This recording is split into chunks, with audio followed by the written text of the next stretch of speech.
over 1 million British tourists pack their bags to check into the Spanish sunspots of Mallorca and Ibiza. And the love kick starts again.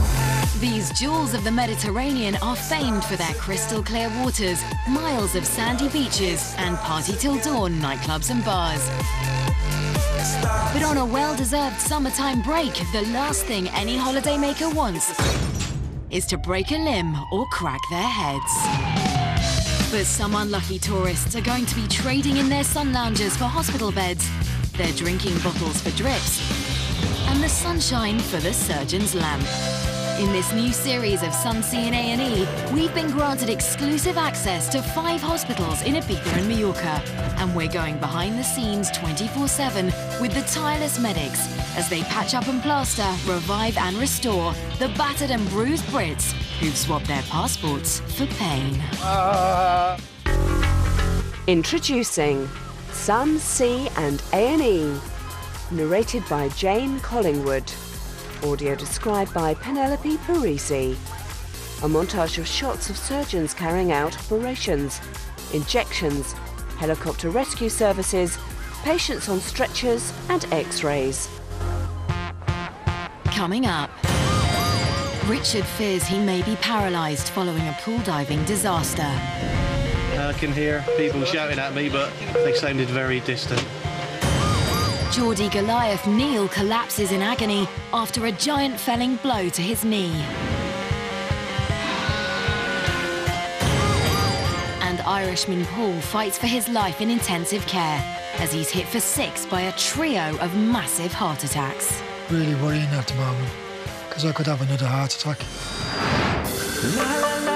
Ibiza is the good time capital of the Balearics, and its dawn till dusk boombox beach life means the party is open for all 24/7. But over in the popular resort of San Antonio, there's nothing to celebrate for one travesty-struck Brit. A code red emergency is unfolding. An ambulance and paramedics have been scrambled to attend a British tourist who has injured himself whilst diving into his hotel swimming pool.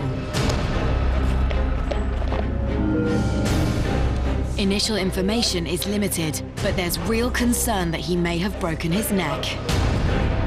The man's family have dragged him out of the water and he's lying paralysed poolside. The casualty is 45-year-old Richard Shellard from Somerset. He is conscious, but very worryingly, is displaying little evidence of movement below the neck.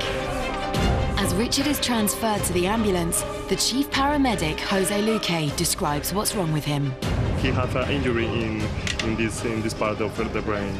Okay, sorry, he has a pain in her back, and then it's very important to do a very good immobilization, because I don't know if he has an injury in his bones.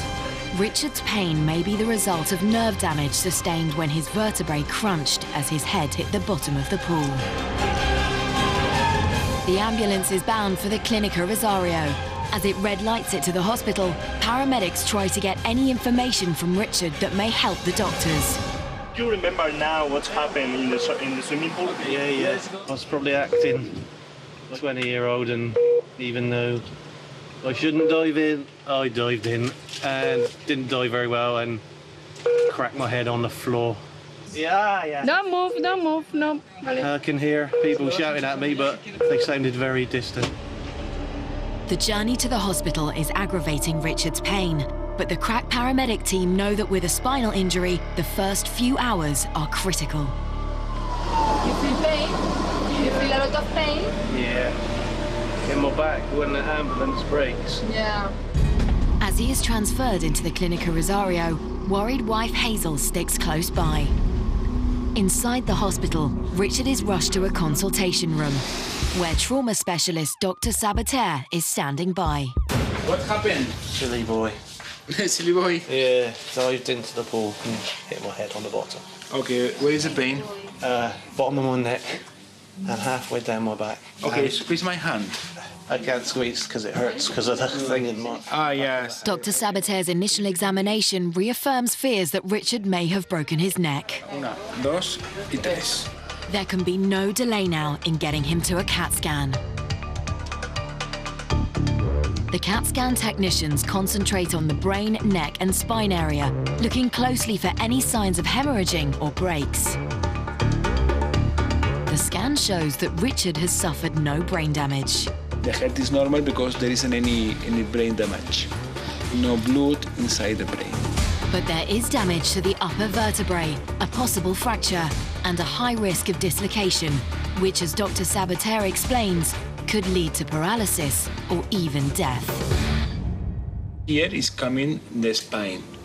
He has the damage here, then if the damage is here, then this piece of the bone can go inside and cut the spine.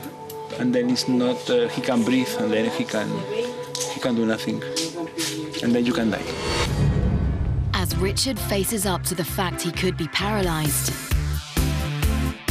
Over in Mallorca, another tourist has found themselves on the holiday from hell. Up at the Juaneda Clinic in Palma, there's been an emergency admission. 59-year-old Paul Proudfoot has suffered 3 massive heart attacks within the space of a few hours that's left him fighting for his life.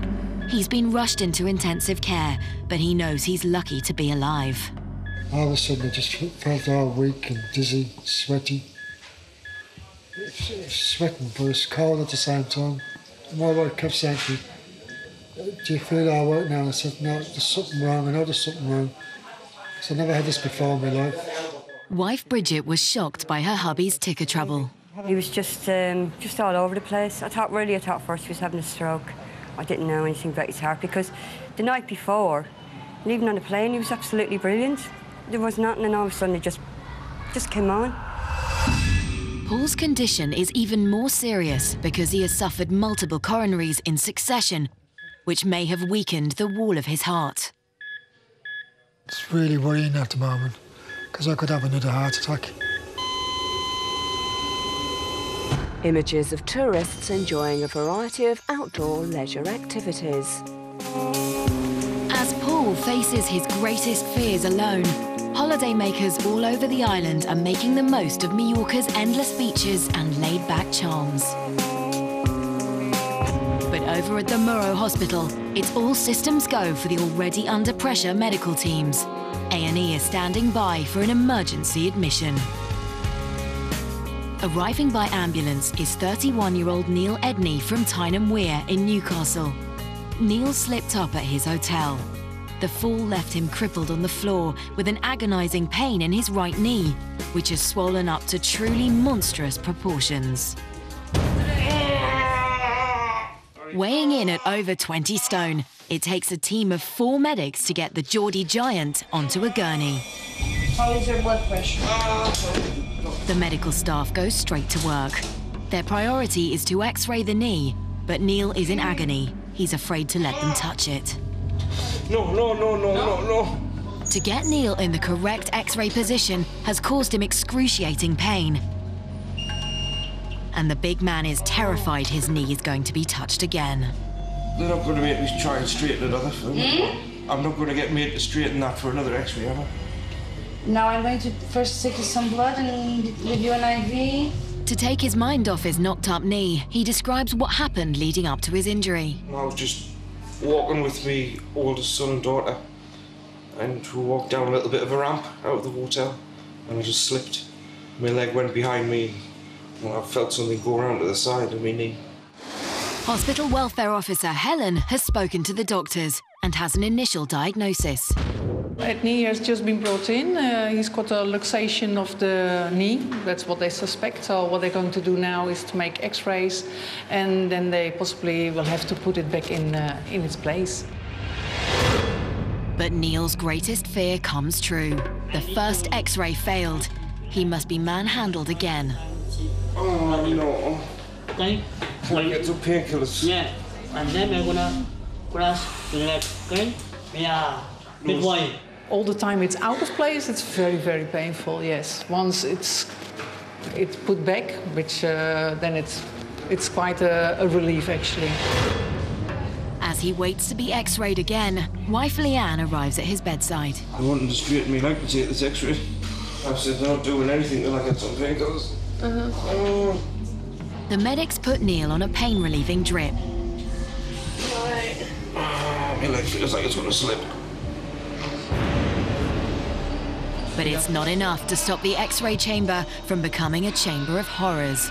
The medics have to push his knee back into position, and his cries of pain echo around the hospital. No more.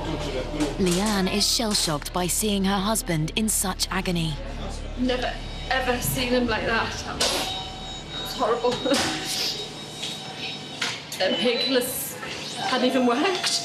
She said 10 minutes, and then I've just done it.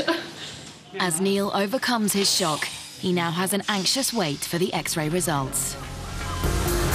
Coming up, with a fractured spine, Richard comes to terms with the fact he stared death in the face. The bit that shocked me the most was when he said that it could have killed me. A floppy-footed Todd gets admitted to casualty with a suspected broken foot. I tried to say, stop doing it, and they just sprayed it. And that's when you slipped? Yeah. And Paul is told he needs a life-saving operation immediately. They will put the catheter into the coronary arteries of the heart